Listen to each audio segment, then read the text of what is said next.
Hello friends, कैसे हो आप सब। आज का जो हमारा टॉपिक है MCQ question of macro economics, most expected question for exam.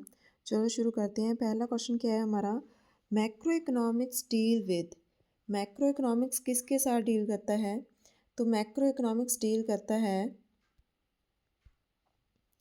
Individual consumer, individual firm, national economy as a whole या इंडिविजुअल मार्केट। तो इसका राइट आंसर आ जाएगा option C, national economy as a whole. Macroeconomics किसके साथ deal करता है? पूरी होल इकॉनमी के साथ डील करता है। आगे नेक्स्ट क्वेश्चन देखते हैं, which of the following is a macroeconomic concept. इनमें से मैक्रो इकोनॉमिक कॉन्सेप्ट कौन सा है? Law of demand, price of one product, national income या कंज्यूमर इक्विलिब्रियम। तो इसमें राइट आंसर आ जाएगा हमारा option C, national income the macroeconomics concept. आगे नेक्स्ट क्वेश्चन देखते हैं, जीडीपी स्टैंड फॉर। जीडीपी किसके लिए स्टैंड करता है? इसकी फुल फॉर्म क्या है जीडीपी की? Gross domestic production, gross domestic product, gross domestic product, general domestic product या ग्रॉस डेवलपमेंट प्रोडक्ट। तो इसमें राइट आंसर आ जाएगा ऑप्शन बी, जीडीपी की फुल फॉर्म होती है ग्रॉस डोमेस्टिक प्रोडक्ट। आगे है नेक्स्ट जीडीपी। जीडीपी किसके इक्वल होती है? सी प्लस आई, यानी कि कंजप्शन प्लस इन्वेस्टमेंट, या consumption plus investment plus government expenditure plus foreign exchange, जिसके अंदर आ जाएगा हमारा एक्सपोर्ट माइनस में इंपोर्ट। सी यानी कि consumption minus investment plus government expenditure, consumption government expenditure minus export plus import. तो इसमें राइट आंसर आ जाएगा हमारा ऑप्शन बी। जीडीपी निकालने के लिए हम सारे एक्सपेंडिचर को क्या करते हैं? प्लस करते हैं। एक्सपोर्ट प्लस हो जाएगा, इंपोर्ट क्या हो जाएगा हमारा? माइनस हो जाएगा। आगे नेक्स्ट देखते हैं। आगे नेक्स्ट है, national income is measure as. National income किससे मेज़र करते हैं? किस मार्केट प्राइस पे, फैक्टर कॉस्ट पे, कॉस्ट प्राइस पे या सेलिंग प्राइस पे। तो इसको आपने ऑलरेडी किया हुआ है नेशनल इनकम काउंटिंग वाले चैप्टर में आपने, कि जो नेशनल इनकम है वो किसके इक्वल होती है? NNPFC के इक्वल होती है, यानी कि इसको हम किस पे मेज़र करते हैं? फैक्टर कॉस्ट पे मेज़र करते हैं। तो option B is the right answer. Depreciation means, depreciation का मीनिंग क्या होता है? Increase in value assets, decrease in value assets due to wear and tear, increase in investment या नन। तो इसमें राइट आंसर आ जाएगा, डेप्रिसिएशन क्या होता है हमारा? Decrease in value of assets due to wear and tear. Option B is the right answer. आगे नेक्स्ट है, personal income means. Personal income क्या होती है? Income actually receive by household, income earn by firm, national income minus tax या none. तो इसमें right answer आ जाएगा ऑप्शन ए। उस इन पर्सनल इनकम क्या होती है जो हाउस होल्ड रिसीव करता है, वो इनकम क्या होती है हमारी? पर्सनल इनकम होती है। आगे नेक्स्ट क्वेश्चन देखते हैं, monetary policy is formulated by. Monetary policy किससे फार्मूलेटेड है? Government of India, ministry of finance, reserve bank of India या नीति आयोग। तो इसमें राइट आंसर आ जाएगा हमारा ऑप्शन सी, मॉनेटरी पॉलिसी किससे रिलेटेड है? रिजर्व बैंक ऑफ इंडिया से। अगर आपको आ जाता कि फिस्कल पॉलिसी किससे रिलेटेड है, तो वो आ जाएगा हमारा गवर्नमेंट से। आगे नेक्स्ट देखते हैं, fiscal policy refer to. Fiscal policy किससे रेफर करती है? Taxation and government expenditure, supply of money, bank rate या CR एंड SLR। तो फिस्कल पॉलिसी का क्या आ जाएगा? मैंने अभी बताया था आपको, टैक्सेशन एंड गवर्नमेंट एक्सपेंडिचर से रिलेटेड है। तो option A is the right answer.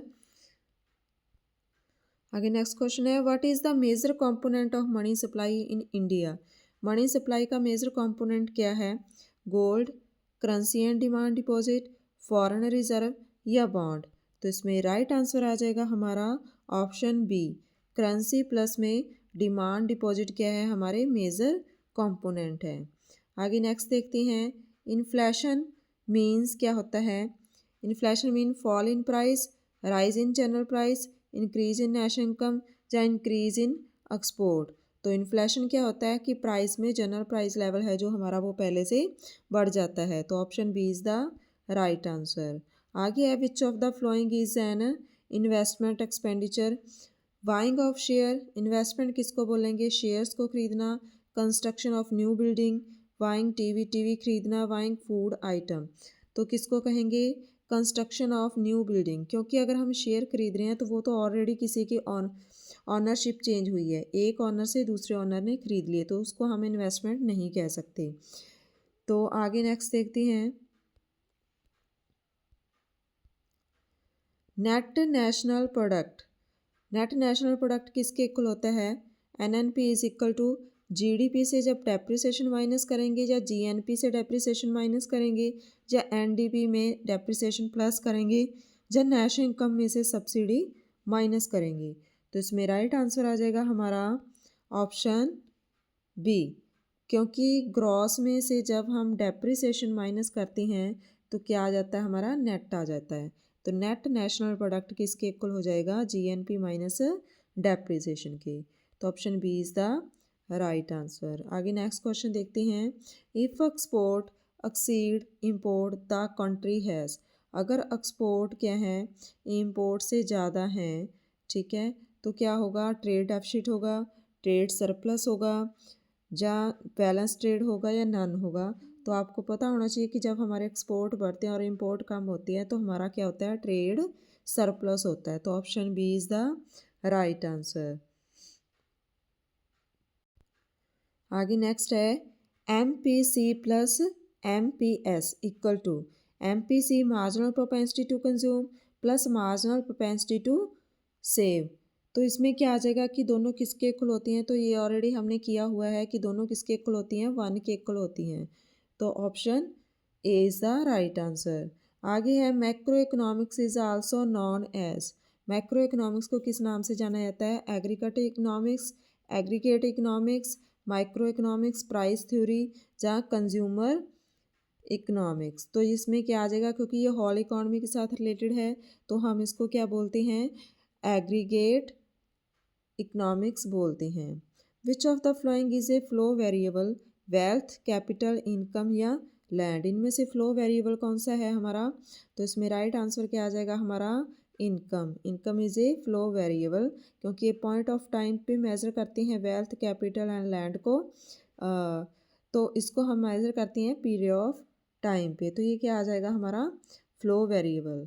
आगे, विच of the following is A stock variable, saving, income, consumption and wealth. इनमें से स्टॉक वेरिएबल कौन सा है हमारा, तो स्टॉक आ जाएगा, अभी हमने ऊपर पढ़ा था कि इनकम तो हमारा फ्लो वेरिएबल है, कंजप्शन भी और सेविंग भी, ये टाइम टू टाइम चेंज होते रहते हैं, लेकिन वेल्थ क्या है, लंबे टाइम तक क्या रहेगी हमारी, सेम रहती है। इसलिए वेल्थ क्या हो गया हमारा, पॉइंट ऑफ टाइम पे मेज़र करते हैं, वो क्या आ जाएगी हमारी, स्टॉक वेरिएबल।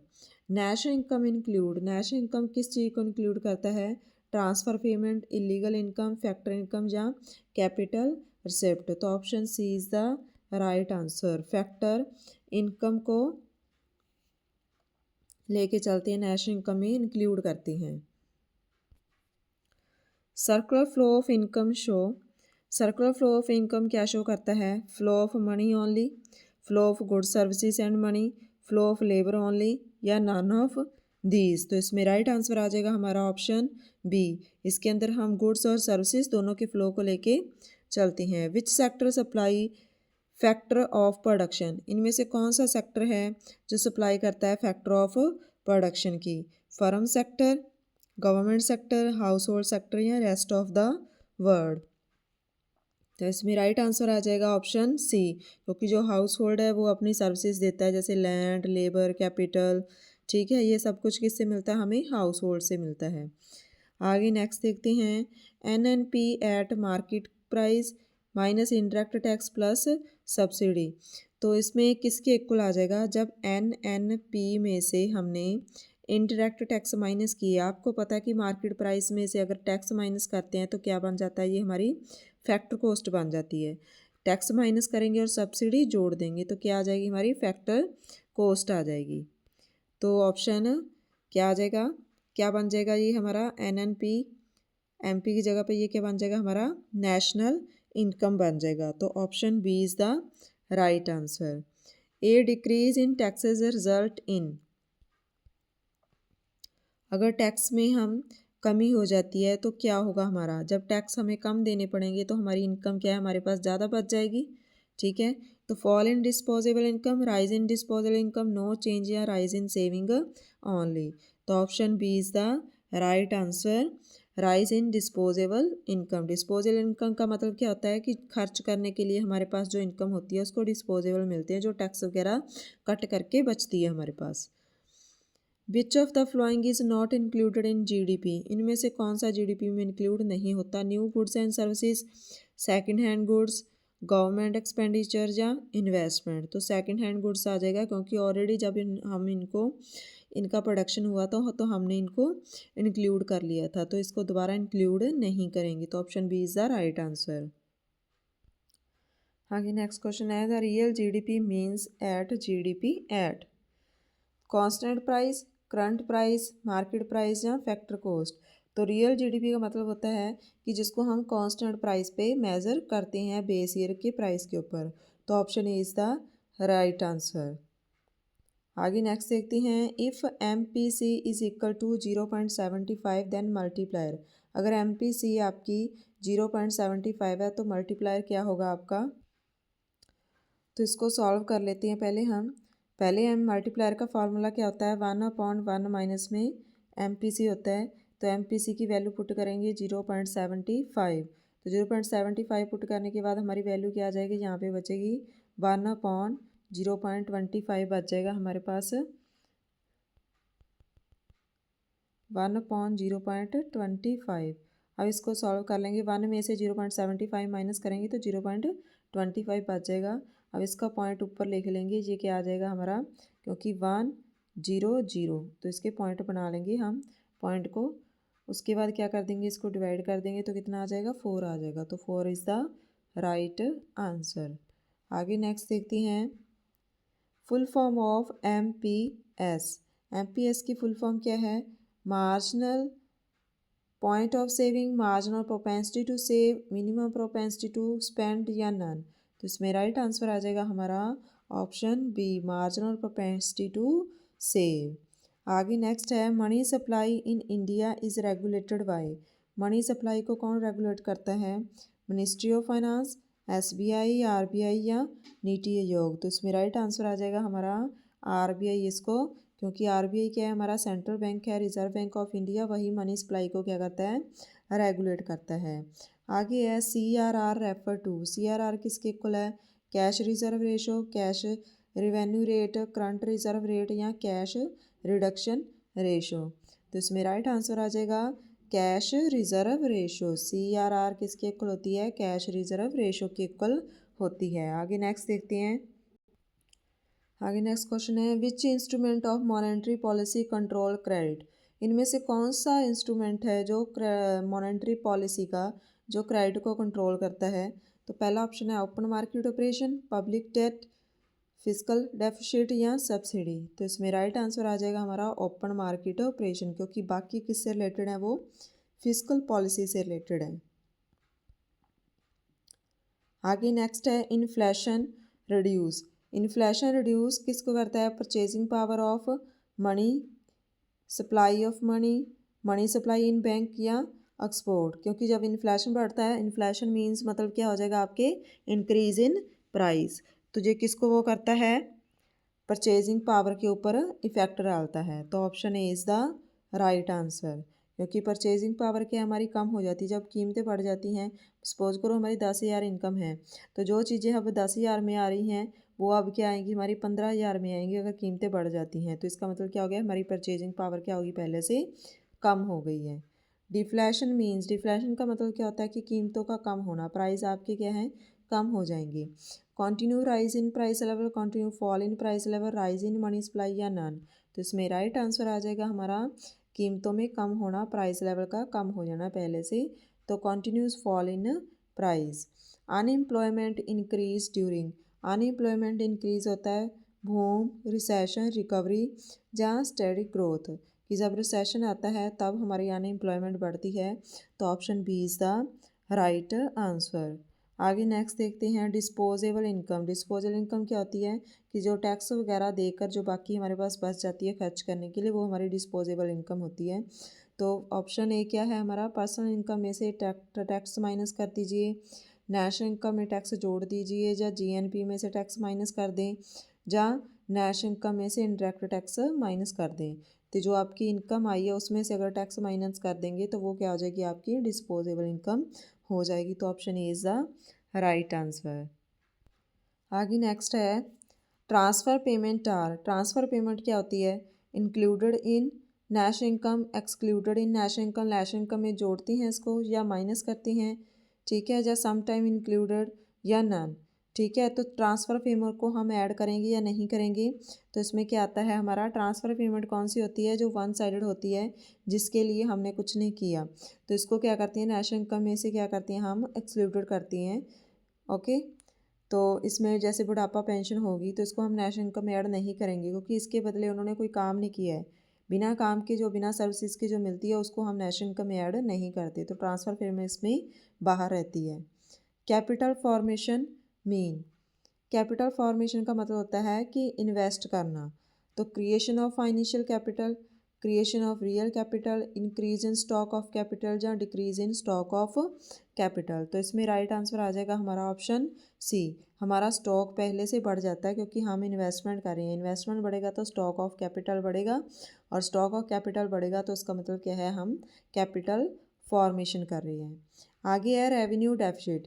रेवेन्यू डेफिसिट किससे रिलेटेड है, income and expenditure of government, tax and subsidy, export and import, या प्रॉफिट एंड लॉस।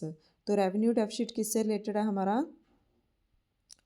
तो ये रिलेटेड है हमारा income and expenditure of government.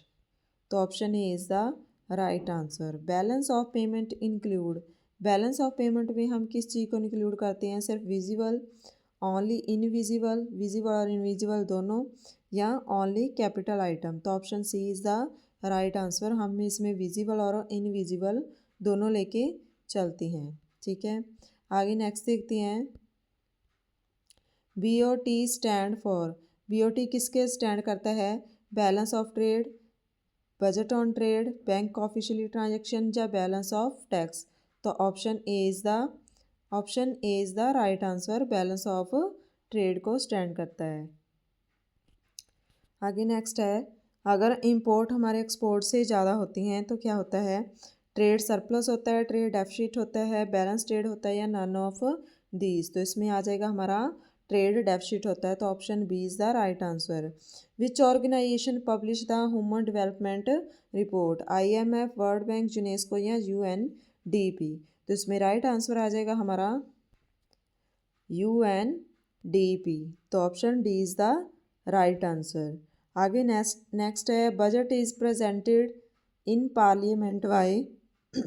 Parliament में बजट कौन प्रेजेंट करता है, RBI governor, prime minister, finance minister, या फाइनेंस सेक्रेटरी। तो इसमें राइट आंसर आ जाएगा फाइनेंस मिनिस्टर बजट पेश करता है। तो option C is the right answer. Which tax is not shared between centre and state, income tax, GST, custom duty, या कॉरपोरेशन टैक्स। तो option D is the right answer.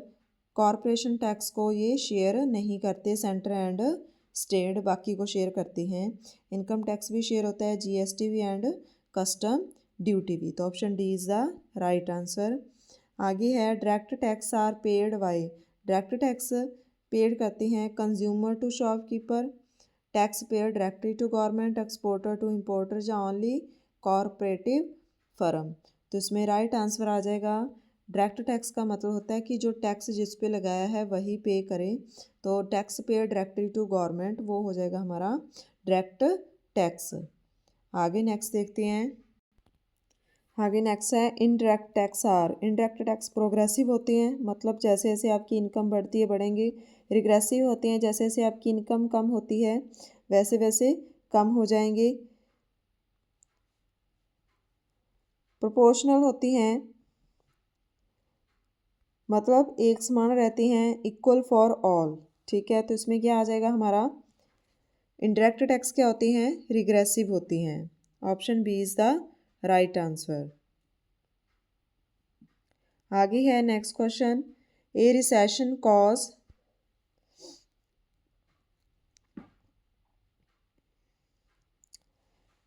Cause increase in employment, decrease in national income, fall in unemployment, rise in production. तो recession क्या होता है? Recession का मतलब होता है कि हमारा जब हमारी इनकम, आउटपुट, एम्प्लॉयमेंट सब कुछ क्या है हमारा डाउन जा रहा होता है। तो इसमें क्या आ जाएगा, जब ये सारी चीज़ें डाउन जाएंगी तो हमारी नेशनल इनकम भी क्या है कम हो जाएगी। तो decrease in national income. Physical deficit is equal to, physical deficit किसके इक्वल होता है? Total expenditure minus total receipt, revenue deficit, trade deficit या टोटल एक्सपेंडिचर माइनस में बोरोइंग्स। तो इसमें राइट आंसर आ जाएगा हमारा टोटल एक्सपेंडिचर में से टोटल रिसिप्ट माइनस करनी है, क्योंकि जब आपका एक्सपेंडिचर आपकी रिसिप्ट से ज़्यादा होता है तो डेफिसिट होता है। और इसमें से आपने बोरिंग्स को इंक्लूड नहीं करना, जो आपने उधार लिया उसको इंक्लूड नहीं करना। उसके बिना जब आपकी जो रिसिप्ट हैं वो इसमें से माइनस करनी है। तो क्या आ जाएगा हमारा फिजिकल डेफिसिट आ जाएगा। आगे नेक्स्ट देखते हैं, largest source of revenue for the government of India. तो जीएसटी आ जाएगा। जीएसटी क्या है? Largest source of revenue for the government of India. Option B is the right answer. आगे नेक्स्ट देखते हैं, the major item of government expenditure is. Government expenditure का major item क्या है? डिफेंस, सब्सिडी, पेंशन या development expenditure.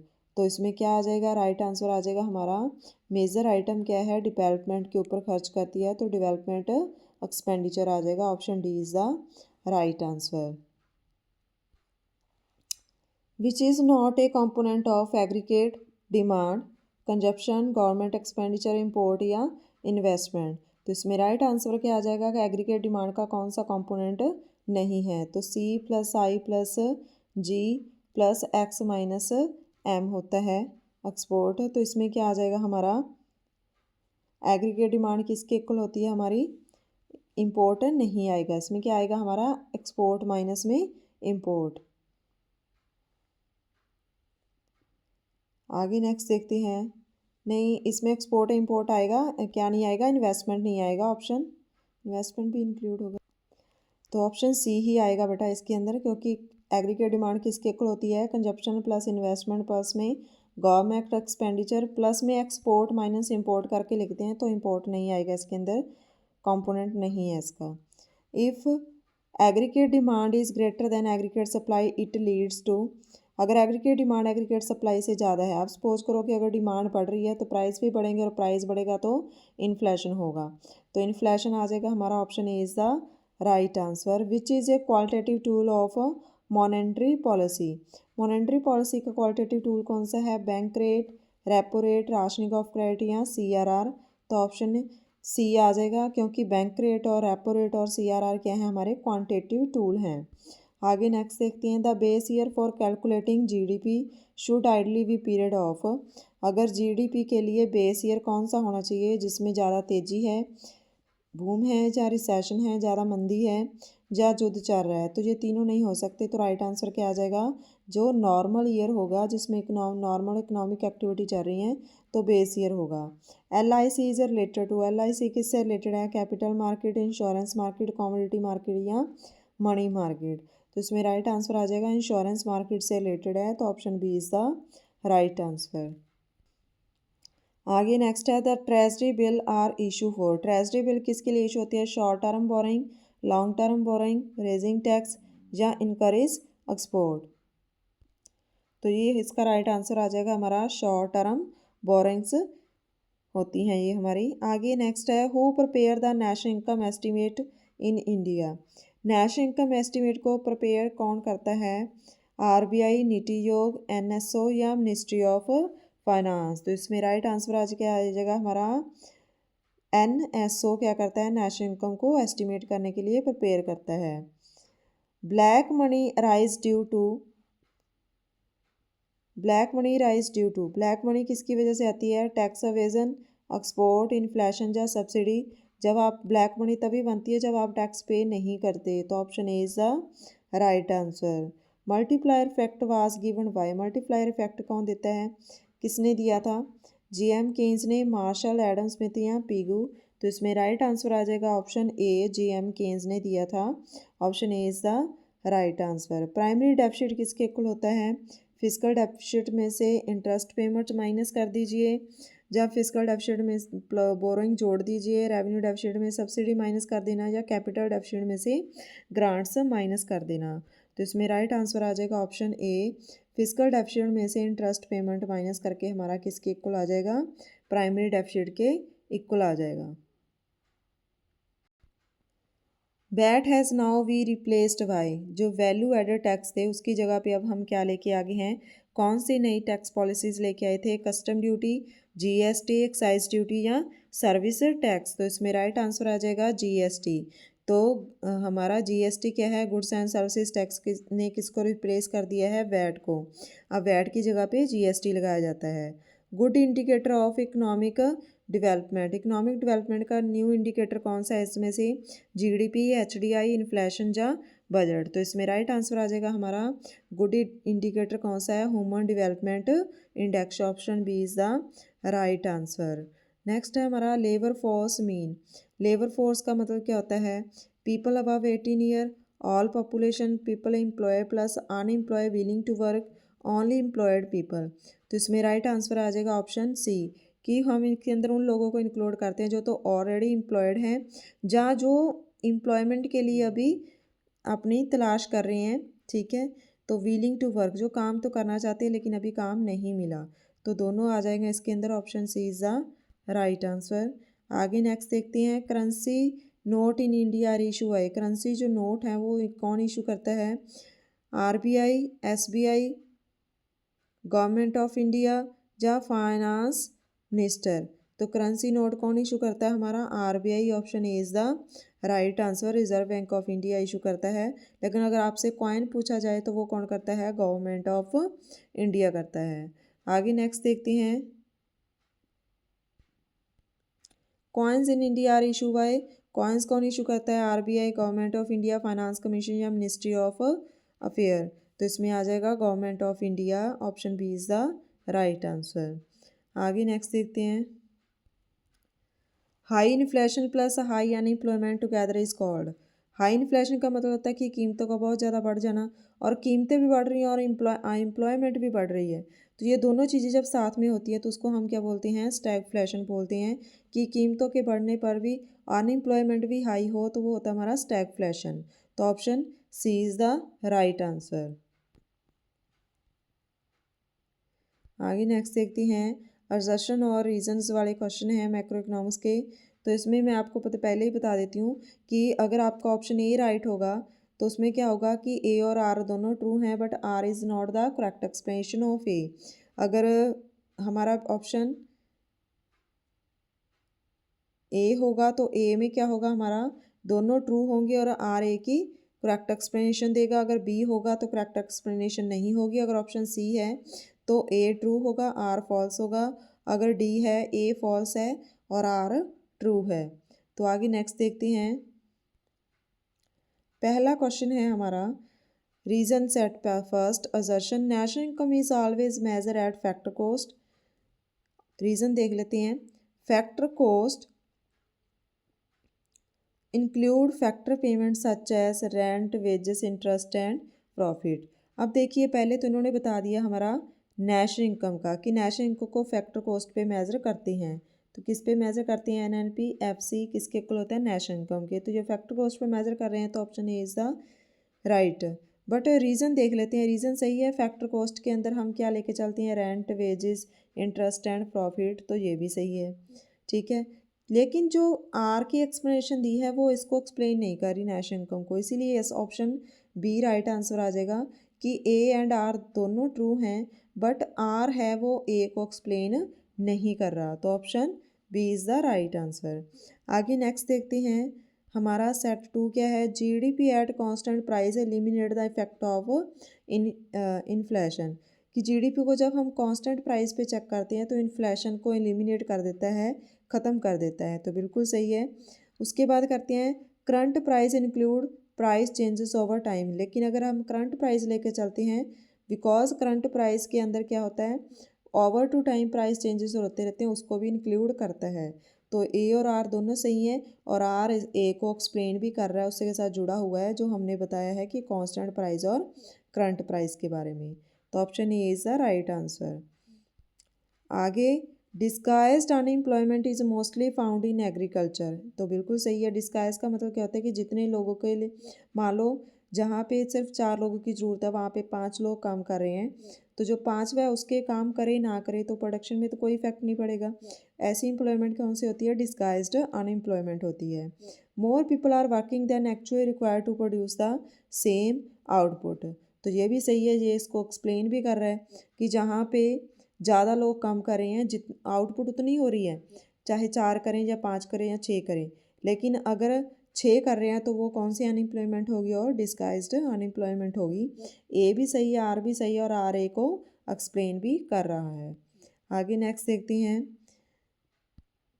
CRR is use by RBI to control credit in the economy. बिल्कुल सही है। CRR होती है कैश रिजर्व रेशो, जिसको RBI यूज़ करता है इकॉनमी में क्रेडिट को कंट्रोल करने के लिए।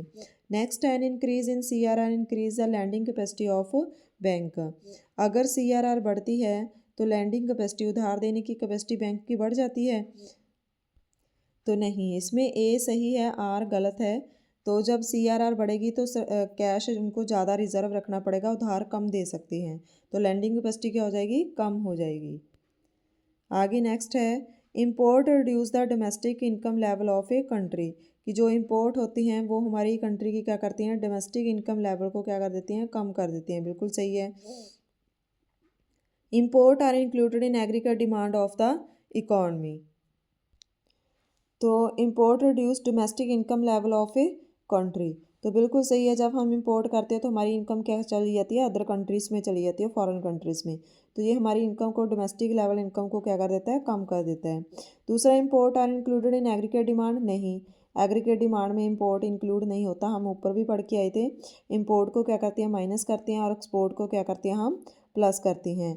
तो ए सही है, आर क्या है? गलत है। इसके अंदर आर इज़ फॉल्स।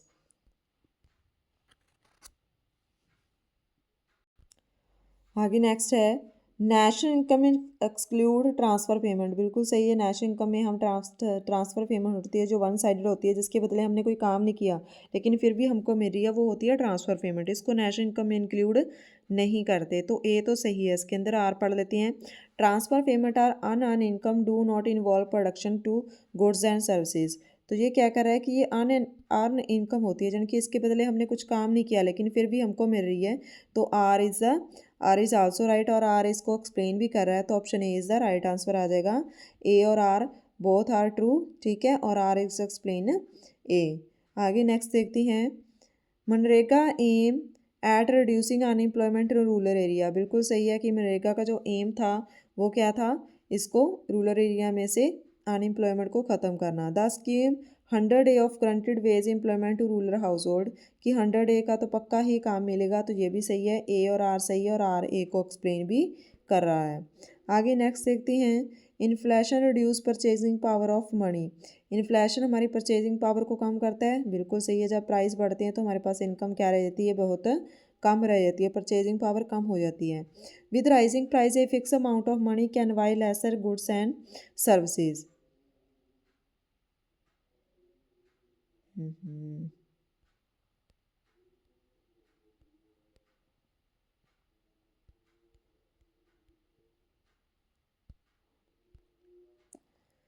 तो आगे नेक्स्ट है हमारा, national income exclude transfer payment.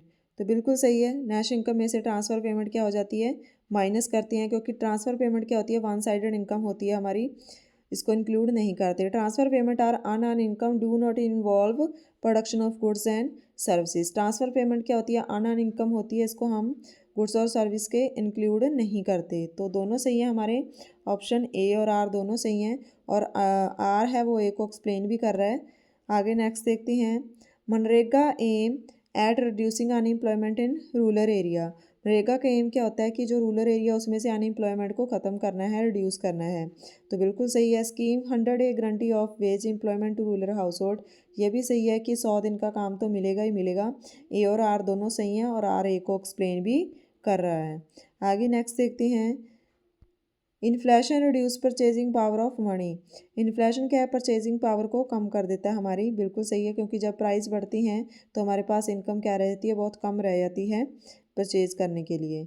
आगे है आर क्या दिया है, with rising price a fix amount of money can buy lesser goods and services. क्योंकि जब प्राइस बढ़ती हैं तो हमारे पास क्या आती हैं, गुड्स और सर्विसेज क्या हो जाती हैं, कम खरीद सकती हैं। तो ए और आर दोनों सही हैं और आर ए को एक्सप्लेन भी कर रहा है, तो option A is the right answer. आगे नेक्स्ट है case study based question of macro economics के। तो सबसे पहला जो टॉपिक है हमारा नेशनल इनकम का है। तो रीड करते हैं पैसे, GDP of N economy was increase continuously last few year. क्या तो जीडीपी बढ़ रही है लास्ट ईयर से लगातार। However economist observe that inflation was rising rapidly. तो इकोनॉमिस्ट क्या कहते हैं कि जो इन्फ्लेशन है वो बढ़ रहा है। To measure the actual growth of the economy they decided to GDP at constant price. उन्होंने कहा है कि हमें लग रहा है कि इन्फ्लेशन बढ़ रहा है, इसलिए जीडीपी बढ़ रही है, इसलिए हम क्या चाहती हैं, इसको बेस ईयर के प्राइस के ऊपर मेजर किया जाए। It also reported that transfer payment and sale of second hand goods would not be included in national income. तो ये तो हमने पढ़ रही है कि ट्रांसफ़र पेमेंट और सेकंड हैंड गुड्स को इंक्लूड नहीं करते नेशनल इनकम में। तो चलो इसके क्वेश्चन सॉल्व करते हैं। GDP at constant price mean GDP measure at. GDP at constant price का मतलब क्या होता है, जीडीपी कौन सी प्राइस पे मेजर कर रहे हैं, करंट ईयर प्राइस पे, बेस ईयर प्राइस पे, मार्केट प्राइस पे या फैक्टर कॉस्ट पे। तो ऑप्शन बी राइट आंसर आ जाएगा, इसको बोलते हैं बेस ईयर प्राइस। आगे transfer payment are. Transfer payment क्या होती हैं, वन साइडेड पेमेंट होती हैं जो हमने कमाई नहीं है लेकिन फिर भी मिल रही है, जैसे बुढ़ापा पेंशन हो गया, आपका वजीफ़ा हो गया, ठीक है। Included in national income, excluded from national income. National income में एक्सक्लूड करेंगे या ऐड करेंगे दो बार, या ऐड ओनली इन जीडीपी। तो option B is the right answer, इसको नेशनल इनकम में इंक्लूड नहीं करते। Sale of second hand goods is excluded because sale second hand goods है उसको हम इंक्लूड नहीं करते, बाहर रखते हैं, because they have no value, they are imported, they have already counted earlier, they used by household. तो पहले ही इसको काउंट कर लिया था, तो इसीलिए इसको हम दोबारा ऐड नहीं करते, जब प्रोडक्शन होता है तब एक बार ऐड हो जाती हैं। तो option C is the right answer. तो case study of banking and supply का क्या आ जाएगा, bank play a crucial role in controlling the money supply in the economy. Bank का बहुत इंपॉर्टेंट रोल है मनी सप्लाई को कंट्रोल करने में। When RBI increase repo rate and CRR cost of borrowing increase and bank ability to lend falls. तो ये कह रहा है कि जब आरबीआई क्या है रेपो रेट या सीआरआर को बढ़ा देता है तो वो कम उधार दे सकती हैं during inflation and RBI increase this rate to reduce excess money from the economy. ये कब करता है, जब प्राइस बहुत ज़्यादा बढ़ जाती हैं, तो प्राइस को कंट्रोल करने के लिए बैंक आरबीआई क्या करता है कि लोगों को कम से कम उधार दें, इसके लिए वो सीआरआर और रेपो रेट को इंक्रीज़ कर देता है। तो इसके क्वेश्चन सॉल्व कर लेते हैं। Which organization control the money supply in India. तो option B is the right answer. Money supply को कौन कंट्रोल करता है, आरबीआई। तो option B is the right answer. आगे when RBI increase CRR lending capacity of bank क्या हो जाएगी, इंक्रीज होगी, डिक्रीज होगी, कांस्टेंट रहेगी या डबल हो जाएगी, तो डिक्रीज हो जाएगी। Option B is the right answer. आगे repo rate means rate at which RBI lend money to bank, rate at which bank lend to RBI, rate at which government lend, या none of the above. तो इसमें right answer क्या आ जाएगा हमारा, option A, जहाँ ऐसी rate जब आरबीआई उधार देता है बैंकों को, तो option A is the right answer. Next है हमारा unemployment is highest among the youth, educated unemployment growing at in urban area, rural area is disguised and seasonal unemployment is more common, government scheme मनरेगा are provide guaranteed employment to rural area to reduce unemployment and poverty. तो आगे देख लेते हैं इसके questions.